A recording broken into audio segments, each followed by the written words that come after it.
तो हेलो, एक बार फिर स्वागत है आपका यूनिक आईएएस एकेडमी बाय गुलफाम राजी में। धर्म और समाज सुधार आंदोलन का हम लोग सेशन चला रहे हैं यहाँ पर हिस्ट्री के जनरल नॉलेज के पार्ट्स में। तो इसका हम पार्ट 1 और पार्ट 2 बना चुके हैं, उसको अपलोड भी कर चुके हैं। इसका पार्ट 3 है, प्लेलिस्ट में आपको मिल जाएगा। टाइटल जो है प्लेलिस्ट का वो है धर्म और समाज सुधार आंदोलन, आधुनिक भारत में धर्म, समाज और जाति सुधार आंदोलन, ये उसका टाइटल है प्लेलिस्ट का।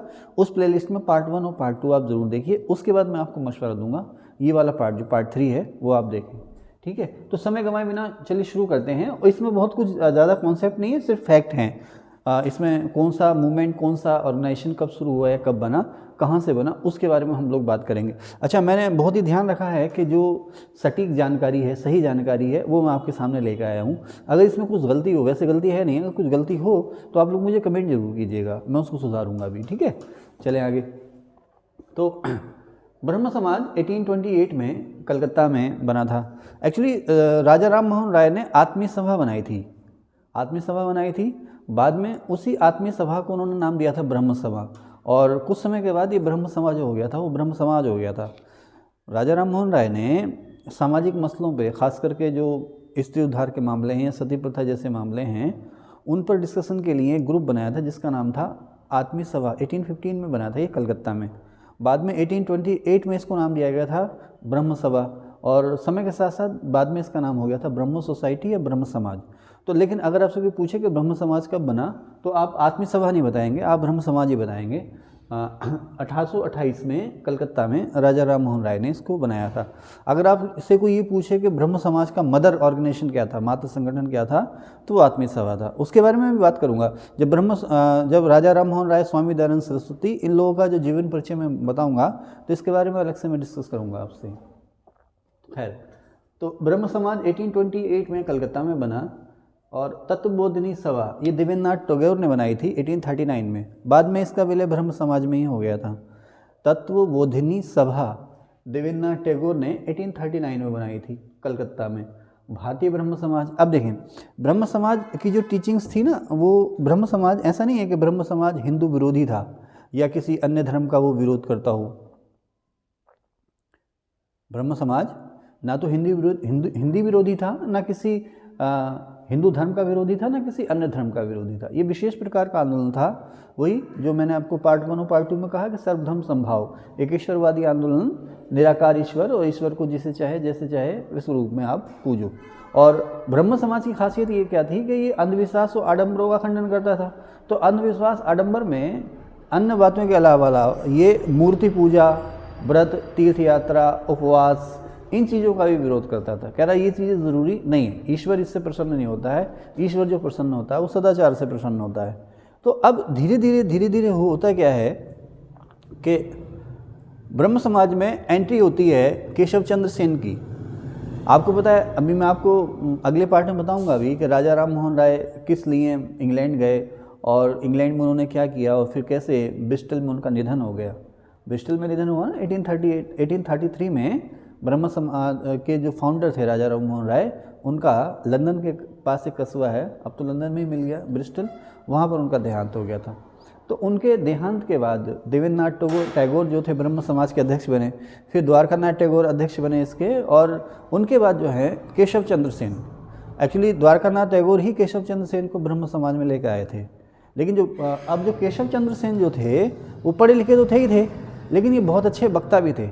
जैसे आजकल देखते हैं ना, हमारे जो माननीय प्रधानमंत्री नरेंद्र मोदी जी हैं, तो उनकी सफलता की बहुत सारी वजह हैं, लेकिन मैं उनकी सफलता की सबसे बड़ी वजह जो मानता हूँ, वो मानता हूँ कि उनका लोगों से इंटरेक्शन, यानी लोगों से जो बातचीत करने का तरीका है जो है वो अनूठा है।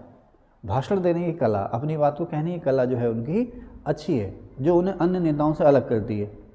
तो इतने अच्छे वक्ता हैं कि उनके भाषणों की वजह से या उनकी बोलचाल की वजह से भारतीय जनता पार्टी आज धीरे धीरे पूरे भारत की पार्टी बनती जा रही है। मोदी जी की भाषण की कला का भी इसमें एक बहुत बड़ा रोल है ना। हर किसी के पास ये कला नहीं होती, बहुत अच्छे नेता होते हैं लेकिन अपनी बात को कह नहीं पाते हैं। तो मोदी जी जो है अपनी बात को बड़े अच्छे तरीके से कहते हैं। इसके अलावा मोदी जी की पर्सनैलिटी, व्यक्तित्व, उनका काम करने का तरीका, अडिग रहने का तरीका, बहुत सारी चीज़ें हैं जो न केवल पार्टी को बल्कि हमारे देश को भी आगे लेके जा रही हैं। तो उसी तरह से केशव चंद्र सेन थे। तो पढ़े लिखे विद्वान तो थे ही थे केशव चंद्र सेन, लेकिन इनका व्यक्तित्व बहुत अच्छा था और लोगों से बात करने का तरीका बहुत अच्छा था, अपनी बातों को समझाने का तरीका या भाषण देने की कला में ये माहिर थे। तो इनके प्रयासों से ब्रह्म समाज जो था कलकत्ता से बाहर निकला और न केवल पूरे बंगाल में बल्कि भारत के और क्षेत्रों में भी ये फैलने लगा। आपने सुना होगा ना प्रार्थना समाज, दक्षिण भारत ब्रह्म समाज, देव समाज, वेद समाज, ये सब जो बने हैं इन्हीं की प्रेरणा से बने हैं, या कह सकते हैं इन्हीं से इनके जो फॉलोअर थे इम्प्रेस हुए और जगह जगह अपनी उन्होंने ब्रांच जो है वो खोली। ठीक है ना। तो केशव चंद्र सेन के व्यक्तित्व और उनके कामों की वजह से ब्रह्म समाज जो है खूब फलने फूलने लगा। अब धीरे धीरे क्या हुआ, ब्रह्म समाज में जो द्वारकानाथ देवेंद्रनाथ टैगोर के जो फॉलोअर थे वो और जो केशव चंद्र सेन के फॉलोअर थे उनमें मतभेद होने लगे। अब उसकी क्या वजह थी मैं आपको अलग से बताऊंगा बाद में, फिलहाल मैं इसी टॉपिक पे चल रहा हूँ। तो ब्रह्म समाज में फूट पड़ गई। ब्रह्म समाज में जो पहली फूट पड़ी वो पड़ी 1865 में। अब 1865 में जब फूट पड़ी तो जो मूल ब्रह्म समाज था वो द्वारकानाथ टैगोर के नेतृत्व में अलग हो गया। केशव चंद्र सेन ने अलग होकर के अपना संगठन बनाया जिसका नाम था भारतीय ब्रह्म समाज। इंग्लिश में इसको कहते हैं ब्रह्म समाज ऑफ इंडिया, कभी कभी हिंदी में भी लिखा जाता है ब्रह्म समाज ऑफ इंडिया, तो आप लोग कन्फ्यूज मत होइएगा, वही है भारतीय ब्रह्म समाज। 1865 में बना, कलकत्ता में केशव चंद्र सेन ने बनाया। ठीक है, नेक्स्ट उसके बाद चलते हैं। अब यहाँ पर केशव चंद्र सेन ने अपनी राह पकड़ ली, अपने हिसाब से काम करने लगे। अच्छा, केशव चंद्र सेन जो ब्रह्म समाज की जो टीचिंग्स थी यानी कि महिलाओं का उद्धार करना, महिलाओं का कल्याण करना और चाइल्ड मैरिज का या बाल विवाह का विरोध करना, विशेष करके जो छोटी बालिकाएं थीं उनकी शादी कर देते थे उसका विरोध करना। इसके अलावा केशव चंद्र सेन जो थे धीरे धीरे इन पर ये आरोप लगने लगा कि ये जो मूल धर्म है हिंदू धर्म ना, उसका भी विरोध करने लगे। तो खैर और भी बहुत सारी बातें थीं, लेकिन तात्कालिक वजह ये हुई कि केशव चंद्र सेन ने अपनी 13 साल की बेटी की शादी कूच बिहार में रियासत थी कूच बिहार के महाराजा से कर दी और पूरे विधि विधान से, जो वैदिक तरीके हैं, जो परंपरागत तरीके हैं, उस हिसाब से इन्होंने अपनी बेटी का विवाह किया। तो लोग ये कहने लगे, इनके जो फॉलोअर थे वो तो कह ही रहे थे, खास करके जो इनको आलोचक थे उनको कहने का मौका मिल गया कि देखिए इनकी जो बातें हैं वो आडंबर के अलावा और कुछ नहीं है। लोगों को जो शिक्षाएं देते हैं उनको अपने जीवन में इन्होंने नहीं उतारा। कहाँ ये ब्राह्मणवाद, पुरोहितवाद और वेदों का विरोध करते थे और कहाँ अपनी बेटी का जो विवाह है वो पूरे पुरोहितवाद या वैदिक रीति रिवाज से किया है और 13 साल की बच्ची का इन्होंने शादी कर दी है। तो इसको लेकर के अब इनके कुछ जो फॉलोअर थे वो इनसे अलग हो गए और इनसे अलग होकर के एक नया गुट बना जिसका नाम था साधारण ब्रह्म समाज। और 1878 में कलकत्ता में ही ये बनाया था आनंद मोहन बोस ने। ठीक है, तो आप देखें ब्रह्म समाज 1828 में बना, इसका पहला विभाजन हुआ भारतीय ब्रह्म समाज के रूप में और इसका दूसरा विभाजन तब हुआ जब भारतीय ब्रह्म समाज से अलग होकर के साधारण ब्रह्म समाज बना 1878 में, आनंद मोहन बोस ने बनाया। बाद में सुरेंद्र नाथ बनर्जी, बिपिन चंद्र पाल जैसे जो नेता थे वो भी आनंद मोहन बोस के साथ जुड़े साधारण ब्रह्म समाज में। लेकिन इस बंटवारे की वजह से धीरे धीरे, हालांकि अभी भी कलकत्ता में है ब्रह्म समाज का जो सभा भवन है कलकत्ता में, अभी भी बहुत से लोग इसको मानते हैं, लेकिन जो इसका जो फैलाव हुआ था इन विभाजन या टूट फूट की वजह से धीरे धीरे वो कम हो गया। यह कह सकते हैं कि आगे इसकी इतनी प्रोग्रेस ना हुई।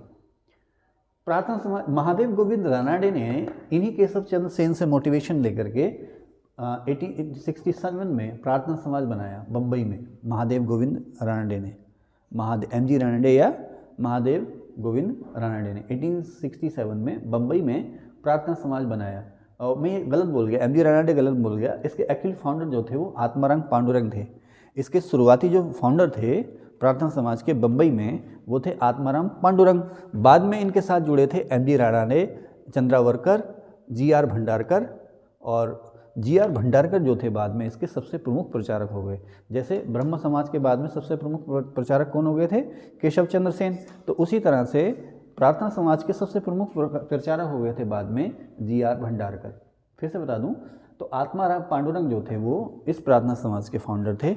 बाद में ये लोग सब इसके साथ जुड़े और बाद में जो मेन इसके प्रचारक हो गए या मुख्य वक्ता या मुख्य नेता जो इसके हो गए वो हो गए GR भंडारकर। ठीक है, ये चीज़ें पूछेगा आपसे। और जब हम प्रार्थना समाज कहते हैं ना तो कभी फाउंडर ये दे देता, कभी ये दे देता, कभी ये दे देता, लेकिन सही जो है वो आत्माराम पांडुरंग है। Okay, servant of India society, कभी कभी हिंदी में लिख देता है वो भारत सेवक समाज, इधर है ना आपका खेमपुर रोशनपुर साइड में सर्वे ऑफ इंडिया सोसाइटी या सर्वेंट ऑफ इंडिया, अब धीरे धीरे लोग उसको सर्वे ऑफ इंडिया कहने लगे, वो गलत है, वो सर्वेंट ऑफ इंडिया सोसाइटी है। यहाँ पर एक कॉलेज है इंटर कॉलेज, वो सर्वेंट ऑफ इंडिया सोसाइटी का बना हुआ है, अब तो खैर गवर्नमेंट से एडेड है वो, तो इन लोगों ने बहुत सारे स्कूल कॉलेज खोले थे। तो सर्वेंट ऑफ इंडिया सोसाइटी या भारत सेवक समाज जो था गोपाल कृष्ण गोखले ने बनाया था। ये एक सामाजिक संगठन था, हालांकि ये समाज सुधार धर्म सुधार की बात तो करता ही करता था, लेकिन इसने शिक्षा के क्षेत्र में ज़्यादा से ज़्यादा काम किया। इसने जगह जगह फ्री स्कूल कॉलेजेस खोले ताकि सभी लोगों को एजुकेशन मिले, ठीक है ना। तो ये इसके फाउंडर थे 1905 में पूना में गोपाल कृष्ण गोखले। सवाल खूब आता है, सर्वेंट ऑफ इंडिया सोसाइटी, कभी कभी हिंदी में भी आता है भारत सेवक समाज। थियोसॉफिकल सोसाइटी, इसका दूसरा नाम ब्रह्म विद्या समाज या प्राच्य विद्या समाज भी है, इसको मैं अलग से आपसे डिस्कस करूंगा नेक्स्ट पार्ट में अपने। तो थियोसॉफिकल सोसाइटी या ब्रह्म या प्राच्य विद्या समाज 1875 में न्यूयॉर्क में बना था। सबसे पहले न्यूयॉर्क में बना था। किसने बनाया था? कर्नल आलकॉट और मैडम ब्लावत्स्की ने। आर्य समाज 1875 में बम्बई में स्वामी दयानंद सरस्वती ने बनाया था। इसकी टीचिंग्स के बारे में हम लोग अपने पार्ट 1 पार्ट 2 में बहुत सारी बातें कर चुके हैं, अलग से भी इस पर डिस्कशन करेंगे। तो आर्य समाज 1875 में बम्बई में स्वामी दयानंद सरस्वती ने बनाया, ठीक है ना। 1875 में कहाँ बनाया? बम्बई में बनाया। बाद में इसकी एक ब्रांच 1877 में लाहौर में भी बनी थी, इसी की ब्रांच थी। फिर इसमें भी फूट पड़ी। एक्चुअली आर्य समाज या स्वामी दयानंद सरस्वती की क्या टीचिंग्स थी? वैदिक शिक्षा पद्धति, गुरुकुल प्रणाली, है ना, उस पर जोर देते थे। बाद में इनके बीच में जो फूट पड़ी वो पड़ी एजुकेशन को लेकर के। धीरे धीरे कुछ आर्य समाजी जो थे वो ये कहने लगे भाई गुरुकुल पद्धति ठीक है, अच्छी है, लेकिन इसके साथ साथ हमें मॉडर्न एजुकेशन को भी लेकर के चलना है, आधुनिक शिक्षा पद्धति को भी हमने बढ़ावा देना है। अब जो कट्टर आर्य समाजी थे वो कह रहे नहीं भाई, मॉडर्न एजुकेशन से हमारा कोई लेना देना नहीं है, हम गुरुकुल शिक्षा पद्धति या वैदिक शिक्षा पद्धति को ही अपनाएंगे। इसको लेकर के फूट पड़ गई, दो गुट हो गए।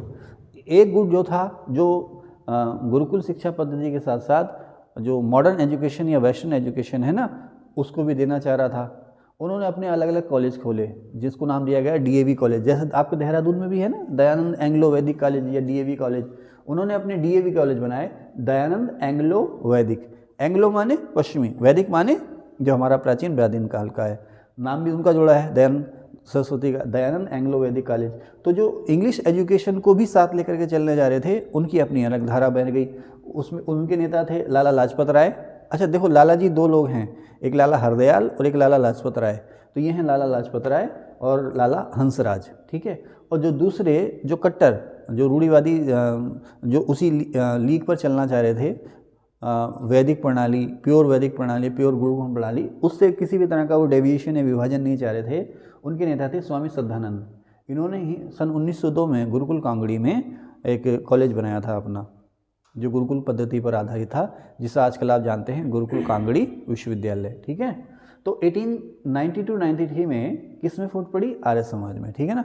तो ब्रह्म समाज में दो बार फूट पड़ी है, 1865 और 1878 में। इनमें 1892 और 93 में फूट पड़ी है, ठीक है।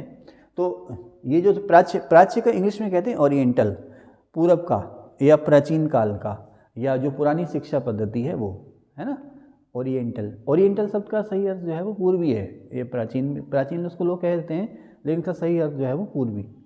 तो एशियाई को हम लोग पूर्वी कहते हैं, यानी कि जो एशियाई ज्ञान दर्शन शिक्षा पद्धति है वो सर्वश्रेष्ठ है, उसको मानने वाले को हम लोग कहते हैं ओरिएंटलिस्ट या प्राच्यवादी, ठीक है। खैर, फिर देव समाज, यहाँ पर मैंने एक स्टार से सही बना रखा है, यानी कि इसके बारे में कहीं कुछ और लिख रखा होगा, देख लेते हैं अभी। देव समाज 1887 में लाहौर में शिव नारायण अग्निहोत्री ने बनाया था। देव समाज ये भी ब्रह्म समाज से प्रेरित था, ठीक है, या केशव चंद्र सेन से प्रेरित था। लाहौर में शिव नारायण अग्निहोत्री ने बनाया था देव समाज। उसके बाद अलीगढ़ आंदोलन की अभी बात करेंगे, आगे चलते हैं। परमहंस मंडली गोपाल हरि देशमुख ने मुंबई में बनाया था। पश्चिमी भारत में जो पहला धर्म और समाज सुधार आंदोलन था तउसुम, वो था परमहंस मंडली। और गोपाल हरि देशमुख को पश्चिमी भारत के पहले समाज सुधारक कहे जाते हैं। पश्चिमी भारत मतलब गुजरात महाराष्ट्र या पश्चिमी भारत के पहले समाज सुधारक जो कहलाते हैं वो गोपाल हरि देशमुख कहलाते हैं। इन्होंने बनाया था परमहंस मंडली मुंबई में। उसके बाद रहनुमाए मजदसैन सभा, ये पारसी समाज सुधार आंदोलन था 1851 में मुंबई में बना था ये, और इसके फाउंडर थे दादा भाई नौरोजी। अच्छा यहाँ पर देखो मैंने एरो लगा रखा, वहाँ जगह नहीं बची थी, लास्ट में लिखा है मैंने ये रहनुमाए मजदासायन सभा। 1851 में मुंबई में दादा भाई नौरोजी, मैडम भीकाजी कामा, SS बंगाली और नौरोजी फरदून जी, ये इसके मेन फाउंडर थे। पढ़ने में आ रहा है? कामा माने मैडम भीकाजी कामा, SS बंगाली, नौरोजी फरदून जी और दादा भाई नौरोजी, 1851 में मुंबई में। ठीक है, आगे चलें। फिर अब यहाँ पर आ जाते हैं। अब ये है ना अलीगढ़ आंदोलन, यहाँ पर और के बाद मुझे लिखना है अब्दुल लतीफ़। अब्दुल लतीफ़ ही थे ना अब, याद आ रहा? अब्दुल लतीफ़ ही थे। अलीगढ़ मूवमेंट या अलीगढ़ आंदोलन क्या है? देखो जैसे इसलिए हुआ क्या, सर सैयद अहमद खां जो थे वो अंग्रेज प्रशासन में सिविल पदों पर बहुत सारे रह चुके थे, सदर अमीन रह चुके थे, और सदर अमीन का जो पद था उस समय भारतीयों को मिलने वाला सबसे बड़ा पद होता था सिविल एडमिनिस्ट्रेशन में। ठीक है ना, तो सदर अमीन रहते हुए रिटायर हुए थे, और इन्होंने 1857 का विद्रोह भी देखा है। ये उन लोगों में से एक हैं जिन्होंने 1857 के विद्रोह को स्वतंत्रता संग्राम नहीं माना है, उन लोगों में से एक हैं ये। 1857 पे हम लोग वीडियो बना चुके हैं ना, तो ये उन लोगों में से एक हैं जो 1857 के विद्रोह को गदर या क्रांति नहीं मानते या स्वतंत्रता आंदोलन नहीं मानते। खैर वो अलग बातें हैं। तो सर सैयद अहमद खां ने रिटायरमेंट के बाद जो काम शुरू किया वो किया मुस्लिमों में एजुकेशन को बढ़ावा देने के लिए, ख़ास करके जो मुस्लिम गर्ल्स हैं उनको बेहतर शिक्षा देने के लिए। और बेहतर शिक्षा का पैमाना उन्होंने क्या बनाया? इंग्लिश एजुकेशन या मॉडर्न एजुकेशन या वेस्टर्न एजुकेशन। ठीक है ना, जो पश्चिमी ज्ञान विज्ञान है उसकी शिक्षा ये मुसलमानों को देना चाह रहे थे। इन्होंने देखा ना कि मुस्लिम जो हैं वो पिछड़ रहे हैं। देखिए ऐसा हुआ ना, जब तक यहाँ पर तुर्क और मुग़ल रहे तो प्रशासन में मुस्लिमों का बोलबाला रहा, जब तक तुर्क और मुग़ल रहे प्रशासन में मुस्लिमों का बोलबाला रहा। और उस समय जो राजकाज की जो भाषा थी वो फारसी थी, फारसी, उर्दू, अरबी ये भाषाओं का बोलबाला था। लेकिन जैसे जैसे अंग्रेज़ आए तो अब धीरे धीरे राजकाज की जो भाषा होने लगी वो संस्कृत नहीं, वो इंग्लिश होने लगी। राजकाज की भाषा जो होने लगी वो इंग्लिश होने लगी। तो बंगाल और उसके आसपास के लोग जिन्होंने शुरू से ही अंग्रेज़ों के साथ कदम ताल मिला लिया था, इंग्लिश एजुकेशन को अपना लिया था, वो धीरे धीरे शासन प्रशासन में आगे बढ़ने लगे। अच्छा आप देखें ना उधर लाहौर के पंजाब साइड के लोग भी आपको पुराने बहुत मिलेंगे, पुराने ज़माने के एडमिनिस्ट्रेशन में। उसकी क्या वजह है कि अंग्रेज़ों ने 1848-49 में पंजाब पर कब्जा कर लिया था, और पंजाब पर कब्जा करने के बाद वहाँ पर उन्होंने मॉडर्न एजुकेशन को बढ़ावा दिया या इंग्लिश एजुकेशन को बढ़ावा दिया। तो आप उस इलाके के लोगों को भी आप प्रशासन में खूब बड़ा चढ़ा पाएंगे। लेकिन ये जो इलाका है अवध का इलाका है या अन्य जो इलाके हैं, वहाँ पर जो मुस्लिम बेल्ट थी वहाँ के लोग, पुराने लोग आपको प्रशासन में बहुत कम मिलेंगे। क्यों? क्योंकि ये जो मॉडर्न एजुकेशन है ना उसके साथ तालमेल ना कर पाए, इसलिए प्रशासन में पिछड़ गए, विकास में ये लोग पिछड़ गए। तो अब सर सैयद अहमद खां और अब्दुल लतीफ़ जैसे लोगों ने मुसलमानों की बेहतरी के लिए या मुसलमानों को शासन प्रशासन में आगे लाने के लिए सोचा कि भाई इनकी भलाई का रास्ता जो है वो मॉडर्न एजुकेशन है। तो मॉडर्न एजुकेशन को बढ़ावा देने के लिए इन लोगों ने न केवल अलीगढ़ बल्कि आसपास के और भी इलाकों में जो हैं मॉडर्न एजुकेशन पर बेस्ड या इंग्लिश शिक्षा पद्धति पर बेस्ड तमाम तरह के स्कूल कॉलेज इन्होंने खोलने शुरू कर दिए। और सारे के सारे जो को एजुकेशन थे, इन्होंने ज़मींदारों, नवाबों, आम आदमियों को प्रेरित किया कि अपने बच्चों को, न केवल अपने बच्चों को बल्कि बच्चियों को भी, लड़कियों को भी आप लोग यहाँ पर पढ़ने भेजें, भले ही बुरके में पढ़ने भेजें लेकिन पढ़ने भेजें। तो इस मूवमेंट को जो अलीगढ़ और उसके आसपास के क्षेत्रों से शुरू हुई थी मुस्लिमों में एजुकेशन को बढ़ावा देने के लिए, उसको नाम दिया गया था अलीगढ़ मूवमेंट या अलीगढ़ आंदोलन। अच्छा, अभी जो मूवमेंट थी ना, शिक्षा के साथ साथ इन्होंने मुस्लिम धर्म में या मुस्लिम समाज में जो रूढ़ियाँ थी, जो आडंबर थे या जो कुप्रथाएँ थीं, उनका भी इन्होंने विरोध किया। तो ये शिक्षा का मूल रूप से अलीगढ़ आंदोलन जो है वो शिक्षा का आंदोलन है, लेकिन साथ ही साथ ये मुस्लिमों में एक समाज और धर्म सुधार का आंदोलन भी है। मुस्लिमों से ये कहता है कि भाई आधुनिक सोच या मॉडर्न सोच को आप जो है बढ़ावा दें। ठीक है, जाओ ले आओ, मॉडर्न सोच को आप जो है वो बढ़ावा दीजिए। चलें दो इसको। चलिए, तो फिर अलीगढ़ आंदोलन मैं तो समझ गए आप। तो 1865 में इन लोगों ने अपना मिशन शुरू किया था और स्कूल कॉलेज खोलने शुरू किए थे अलीगढ़ से। और शुरू में सर सैयद अहमद के साथ थे अब्दुल लतीफ़। तो अलीगढ़ मूवमेंट के जो फाउंडर हैं वो हैं सर सैयद अहमद खां और अब्दुल लतीफ़। इन्होंने एक गुट बनाया था, एक एसोसिएशन बनाई थी जिसका नाम था, मैं लिख भी देता हूँ, scientific association. Scientific association in दोनों ने, इन्होंने सर सैयद अहमद खां और अब्दुल लतीफ़ ने। ठीक है, बाद में जो जिस चीज़ के लिए बहुत ज़्यादा फेमस हैं अलीगढ़ मुस्लिम यूनिवर्सिटी के लिए, सबसे पहले इसका नाम था Anglo oriental college. Anglo oriental college, आप देखो एंग्लो माने पश्चिमी, ओरिएंटल माने पूर्वी। अब इसका मतलब यह है, एंग्लो ओरिएंटल का मतलब यह है कि यहाँ पर जो परंपरागत शिक्षा है वो तो दी जाएगी, इसके अलावा मॉडर्न एजुकेशन भी दी जाएगी। तो वहाँ पर अरबी, फारसी, है ना, मदरसा शिक्षा पद्धति ये भी था, साथ ही साथ जो मॉडर्न एजुकेशन था वो भी था, जिसने जो चाहे पढ़ना है वो पढ़ो। अच्छा, राजा राम मोहन राय ने अपनी जो प्राइमरी एजुकेशन थी वो गांव के एक स्कूल से पाई थी, उसके बाद वो पटना चले गए थे, वहाँ पर वो एक इस्लामिक मदरसे में पढ़े थे। राजा राम मोहन राय इस्लामिक मदरसे में पढ़े थे, वहाँ पर उन्होंने कुरान भी पढ़ा था, अरबी फारसी के साथ साथ कुरान भी पढ़ा। बाद में फिर उनका दिमाग इनलाइट हुआ, तिब्बत चले गए, वहाँ पर बौद्ध धर्म की शिक्षा ली, और बाद में ईसाई धर्म को और जानने के लिए उन्होंने हिब्रू भी सीखी। जो मूल बाइबल है वो हिब्रू भाषा में है। अभी आपने जब इजराइल फ़लस्तीन विवाद चला तो आपने पढ़ा ही होगा, तो जो मूल बाइबल है वो हिब्रू भाषा में है, तो उन्होंने हिब्रू भी पढ़ी। जब ज्ञान हासिल हुआ ना, इधर उधर सोचा यार इसमें ये लिखा है, उसमें वो लिखा है, वो सभी ईश्वर की बातें हैं, तो सच क्या है, वहीं से आदमी का दिमाग खराब हो जाता है। खैर तो सर सैयद अहमद खां जो थे वो ज़्यादातर वो जो एजुकेशन पर ही उनका ध्यान रहा, है ना, बाकी ज़्यादा कोई विशेष रूप से धर्म समाज सुधार आंदोलन या इसकी आलोचना करूं उसकी आलोचना करूं, इस पर उन्होंने ज़्यादा फोकस नहीं किया। उनका ज़्यादा ध्यान था मुस्लिम समाज में जो कुरीतियाँ आ गई हैं उनको ख़त्म करना और एजुकेशन को बढ़ावा देना। तो इसके लिए साहब एंग्लो ओरिएंटल कॉलेज बना 1875 में अलीगढ़ में, और उस समय इसकी जो बुनियाद रखवाई गई थी वो लॉर्ड लिटन से रखवाई गई थी। सर सैयद अहमद खां को अंग्रेज़ों ने बहुत बढ़ावा दिया। कहते हैं ना कि अंग्रेज़ों की जो पॉलिसी थी ना, डिवाइड एंड रूल, बांटो और राज करो, डिवाइड एंड रूल या बांटो और राज करो की जो पॉलिसी थी, उसके लिए लॉर्ड लिटन ने सर सैयद अहमद खां को जैसे लोगों को बढ़ावा दिया था। ठीक है साहब, तो खैर तो लॉर्ड लिटन के सहयोग से एंग्लो ओरिएंटल कॉलेज बना अलीगढ़ में। बाद में अशोक आंदोलन के दौरान यही हो गया था 1920 में अलीगढ़ मुस्लिम यूनिवर्सिटी। ठीक है, अच्छा, अब इसी तरह से कहा था देवबंद मूवमेंट या देवबंद आंदोलन। आप लोग जानते हैं ना इस्लाम धर्म में शरीयत का मतलब क्या है? शरीयत का मतलब क्या है? हज़रत मोहम्मद साहब ने जो भी काम किए, जो भी शिक्षाएं दी, हमें जो जीने का तरीका सिखाया है ना, वही शरीयत है। इस्लामिक रीति रिवाज, उसी का नाम जो है वो शरीयत है। अब कुछ लोग देखते हैं कि भाई हम लोग शरीयत से दूर जा रहे हैं, मुस्लिम समाज जो है वो शरीयत से दूर होता जा रहा है और मुस्लिम समाज में तरह तरह की कुरीतियाँ भरती जा रही हैं। तो और मुस्लिम समाज में जो है कि पाश्चात्यकरण बढ़ता जा रहा है, यानी कि वेस्टर्नाइजेशन बढ़ता जा रहा है, और हमारा जो मूल धर्म है उसको हम भूलते जा रहे हैं।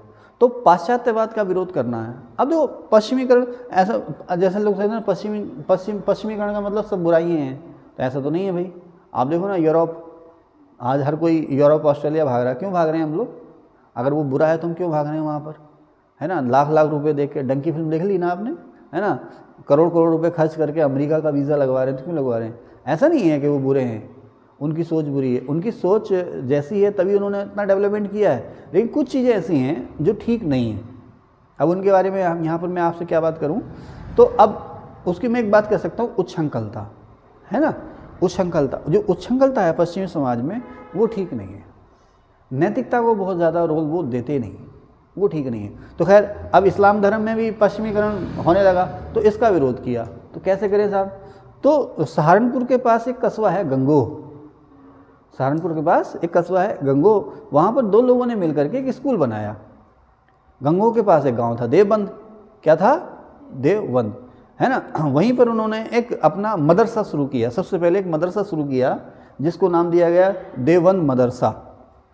उसमें जो एजुकेशन दी गई, अच्छा मज़े की बात यह है कि पश्चिमीकरण का विरोध कर रहे हैं लेकिन वेस्टर्न एजुकेशन का विरोध नहीं कर रहे हैं। अरबी फारसी कुरान की तालीम वहाँ पर दी जा रही है, लेकिन जो पश्चिमी शिक्षा पद्धति है इंग्लिश आधारित, उसको भी पढ़ाया जा रहा है। लेकिन जोर किस पर दिया जा रहा है कि शरीयत को आप ना भूलें, शरीयत को बढ़ावा दिया जाएगा। तो इन लोगों ने जो अपने स्कूल कॉलेज खोले, पश्चिमी संस्कृति है उसका, पश्चिमी शिक्षा का नहीं, जो पश्चिमी कल्चर है, जो पश्चिमी कल्चर का भोंडा प्रदर्शन है उसका विरोध किया, और जो इस्लामिक स्टाइल है, जो इस्लामिक कस्टम्स हैं, उनको बढ़ावा दिया। इसी को नाम दिया गया देवबंद आंदोलन। शुरुआत कहाँ से हुई? गंगोह, सहारनपुर के पास गंगोह, गंगोह के बाद देवबंद, वहाँ से देवबंद में मदरसा बना 1866-67 में, और इसको बनाने वाले थे रशीद अहमद गंगोही और मोहम्मद कासिम ननोतवी। ठीक है ना। बाद में ये लोग राष्ट्रीय आंदोलन से जुड़ गए थे, असहयोग आंदोलन में भी इन्होंने काम किया था देवबंद में। ठीक है, तो रशीद अहमद गंगोही और मोहम्मद कासिम ननोतवी ने 1866-67 में देवबंद मदरसा के माध्यम से देवबंद आंदोलन शुरू किया था। तो ये पश्चिमीकरण का विरोध करता था और एजुकेशन को बढ़ावा देने का मूवमेंट था ये। आगे चलें। फिर वेद समाज 1864 में मद्रास में केशव चंद्र सेन और धल्लू नायडू ने बनाया। एक्चुअली इसके फाउंडर जो थे वो केशव चंद्र सेन थे, धल्लू नायडू जो थे इनके साथी थे। यहाँ पर मद्रास, जिसे आप आजकल चेन्नई कहते हैं ना, मद्रास जिसको आप आज चेन्नई कहते हैं, वहाँ पर बना था वेद समाज 1864 में केशव चंद्र सेन और धल्लू नायडू ने। बाद में इसी को, किसको? वेद समाज को धल्लू नायडू ने नाम दिया था दक्षिण भारतीय ब्रह्म समाज या ब्रह्म समाज ऑफ साउथ इंडिया। ये सवाल खूब आता है। सबसे पहले वेद समाज बना 1864 में मद्रास में, केशव चंद्र सेन ने बनाया। बाद में इसी को धल्लू नायडू ने दक्षिण भारत ब्रह्म समाज या ब्रह्म सोसाइटी ऑफ साउथ इंडिया के नाम से रीऑर्गेनाइज किया या पुनर्गठित किया। समझ रहे ना, जैसे आत्मीय सभा किसके नाम से पुनर्गठित हुई? ब्रह्म समाज के नाम से या ब्रह्म सभा के नाम से। ठीक है। बाद में इसमें जब ये हो गया आपका ब्रह्म सोसाइटी ऑफ साउथ इंडिया, इसमें मुदालियर और शिवनाथ शास्त्री भी जुड़े, मुदालियर और शिवनाथ शास्त्री भी इसमें जुड़े। और इसका पुनर्गठन कब हुआ? 1871 में। आमतौर पर ना जैसे ही हम लिखते हैं ना कि वेद समाज किसने बनाया, तो उसका आंसर हम दे देते हैं धल्लू नायडू। अब अगर वहाँ पर धल्लू नायडू ऑप्शन में नहीं है, अब क्या हुआ? तो ध्यान रखना है केशव चंद्र सेन और धल्लू नायडू दोनों ने बनाया था, लेकिन वेद समाज ऑफ साउथ इंडिया या दक्षिण भारतीय ब्रह्म समाज ऑफ साउथ इंडिया या दक्षिण भारतीय ब्रह्म समाज, ये धल्लू नायडू ने बनाया था। ये इसी का रूप था। ठीक है। फिर दीनबंधु सार्वजनिक सभा 1884 में पुणे में ज्योतिबा फुले ने, सत्य समाज 1873 में पुणे में फुले ने, राधा स्वामी सत्संग, एक है राधा स्वामी सत्संग और एक है राधा स्वामी सत्संग ब्यास। उसका देखो सुनते हैं ना, पूरा नाम आता है राधा स्वामी सत्संग ब्यास पंजाब में। तो एक्चुअली राधा स्वामी सत्संग जो था ये भी एक सामाजिक और धार्मिक सुधार आंदोलन था। इसमें गुरु की महत्ता पर विशेष ध्यान दिया जाता था। गुरु को ईश्वर के रूप में पूजा जाता था। जो गुरु हैं, सतनाम कहते हैं ना, जो गुरु हैं उन्हीं को आप ईश्वर के रूप में पूजने लगे। तो इस मिशन का नाम था राधा स्वामी सत्संग। और 1861 में आगरा में ये मूवमेंट शुरू हुई थी और इसको शुरू किया था तुलसीराम जी ने। तुलसीराम जी ने जब संन्यास लिया था तो इनका नाम हो गया था शिवदयाल साहब। कहीं कहीं इसको लिखते हैं शिवदयाल सहाय, तो शिवदयाल सहाय गलत है। इनका नाम है शिवदयाल साहब। तुलसीराम जी ने जब संन्यास लिया तो इनका नाम हो गया शिवदयाल साहब, और इनके जो भक्त थे इनको स्वामी जी भी कहते थे। तुलसीराम या शिवदयाल साहब या स्वामी जी। कहाँ पर? आगरा में 1861 में। बाद में इसके भी दो हिस्से हो गए। तो अब आजकल जो इसकी जो मेन ब्रांच है वो ब्यास में है, तो उसी को कहते हैं राधा स्वामी सत्संग ब्यास। ठीक है। अखिल भारतीय दलित वर्ग संघ, इंग्लिश में all India depress class association, 1924 में बम्बई में डॉक्टर अंबेडकर ने बनाई। अच्छा, इसी से मिलता जुलता नाम है depress class mission society. Depress class mission society 1906 में BR सिंधे ने बनाई। फिर एक और बहिष्कृत हितकारी सभा डॉक्टर अंबेडकर ने बनाई। इन्होंने बहिष्कृत भारत के नाम से मराठी भाषा में एक अखबार भी निकाला था, उसकी बात अलग से करेंगे। ठीक है। रामकृष्ण मठ 1 मई 1897 को बारानगर या बारानगर से शुरू हुआ। ये हावड़ा के पास है, हुगली जिले में। इसके बाद में डिटेल में अलग से बात करेंगे। तो खैर इस पार्ट में इतना ही। तो मैं 3 पार्ट आपको बना चुका, ये तीनों पार्ट आपको देखने चाहिए। इससे आगे जुड़े हुए और भी बहुत सारे पार्ट मैं आपको दूंगा, क्योंकि बहुत लंबा टॉपिक है ये, धर्म और समाज सुधार आंदोलन। इससे क्वेश्चन भी बहुत सारे आते हैं। तो लगभग 6-7 पार्ट में ही पूरा होगा, एक आध पार्ट में पूरा नहीं होगा। Thank you.